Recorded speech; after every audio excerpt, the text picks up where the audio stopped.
Price the Lord, hallelujah. പ്രിയമുള്ള സഹോദരി സഹോദരന്മാരെ, ഈ പ്രഭാതത്യോത്ത് നന്ദി പറയാണ്. ഓർക്കുക, നമ്മൾ ഇന്ന് ധ്യാനിക്കാൻ പോകുന്ന വചനഭാഗം ദൈവത്തിൻ്റെ കൂടെ ആയിരുന്നു നമ്മൾ നടക്കും. നമ്മൾ ചെയ്യുന്ന പ്രവൃത്തികൾ കർത്താവ് കാണുമെന്ന ബോധ്യത്തോടുകൂടി ദൈവം ആഗ്രഹിക്കുന്നത് മാത്രം ചെയ്യും. ഞാൻ എവിടെ പോയാലും എൻ്റെ ദൈവത്തിൻ്റെ കണ്ണെന്നോട് കൂടെയുണ്ട്, ചിന്തയോട് ജീവിക്കും. അപ്പോൾ ഒന്ന് ദൈവത്തിൻ്റെ സംരക്ഷണ വലയത്തിലായി നമുക്കെങ്ങനെ ജീവിക്കാമെന്നും ദൈവം ജോബ് 34:21 എന്താണ് നമ്മോട് പറയുന്നതെന്ന് നമുക്ക് ധ്യാനിക്കാം. ഈ പ്രഭാതത്തിൽ നമ്മൾ ധ്യാനിക്കുന്ന വചനഭാഗം ജോബ് 34:21. അവിടുത്തെ കണ്ണുകൾ മനുഷ്യൻ്റെ വഴികളിൽ പതിയുന്നു, അവൻ ഓരോ അടി വയ്ക്കുന്നതും അവിടുന്ന് കാണുന്നു. Price the Lord. എത്ര മനോഹരമായ ഒരു ദൈവത്തിൻ്റെ വാഗ്ദാനമാണ് നമുക്ക് തരുന്നത്. അപ്പോൾ ദൈവത്തിൻ്റെ കണ്ണ് എന്നോട് കൂടെയുണ്ട്. ഞാൻ നടന്നു പോകുമ്പോഴും ഇരിക്കുമ്പോഴും യാത്ര ചെയ്യുമ്പോഴും എല്ലാം ദൈവം എന്നെ ശ്രദ്ധിച്ചുകൊണ്ടിരിക്കുന്ന വചനം പറയുന്നത്.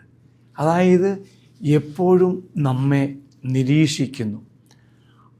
നാം ചെയ്യുന്ന ഓരോ കാര്യവും ദൈവം കാണുന്നു എന്നാണ് ഈ പ്രഭാതത്തിൽ പറയുന്നത്. അപ്പോൾ നമുക്കൊന്നും മറയ്ക്കാൻ പറ്റത്തില്ല, എല്ലാം ദൈവം കാണും. അതുകൊണ്ടാണ് പ്രിയമുള്ളവരെ, ദൈവത്തിൻ്റെ നോട്ടത്തിൽ നിന്നും ആർക്കും രക്ഷപ്പെടാൻ സാധിക്കത്തില്ല. കാര്യം ഇതാണ്, ദൈവത്തിൻ്റെ ജ്ഞാനം സർവ ജ്ഞാനമാണ്. ഓരോ വ്യക്തിയിലേക്കും അവരുടെ പ്രവർത്തനങ്ങളിലേക്കും അതുമാത്രമല്ല നമ്മുടെ ഉദ്ദേശങ്ങളിലേക്ക് പോലും കർത്താവ് കടന്നു വരുമെന്നാണ് പറയുന്നത്. Price the Lord, hallelujah. നമ്മുടെ ഉദ്യമങ്ങൾ പോലും കർത്താവ് തിരിച്ചറിയുന്നു എന്നാണ് അർത്ഥമാക്കുന്നത്. ദൈവത്തിൻ്റെ നീതി എന്ന് പറയുന്നത് ദൈവത്തിൻ്റെ മേൽനോട്ടത്തിൽ മനുഷ്യരാശിയുടെ മേൽ പ്രതിഫലിക്കും. അപ്പം നീതികരമായി മാത്രമാണ് ദൈവം ചെയ്യുന്നത്. അതുകൊണ്ട് നാം എന്തു ചെയ്യണം? ദൈവത്തിന് നമ്മൾ എല്ലാത്തിൻ്റെയും കണക്ക് കൊടുക്കണം. നമുക്കൊന്നും മറിക്കാൻ പറ്റത്തില്ല. എല്ലാം ദൈവം കാണുന്നുണ്ട്, ചിന്തകൾ പോലും കാണുന്നുണ്ട്. അതുകൊണ്ട് അവൻ്റെ ന്യായവിധിയിൽ നിന്നും, ന്യായവിധിയുണ്ട്, ഒരിക്കലും നമുക്ക് ഒഴിഞ്ഞു മാറാൻ സാധിക്കുമെന്ന് ആരും ചിന്തിക്കരുത്.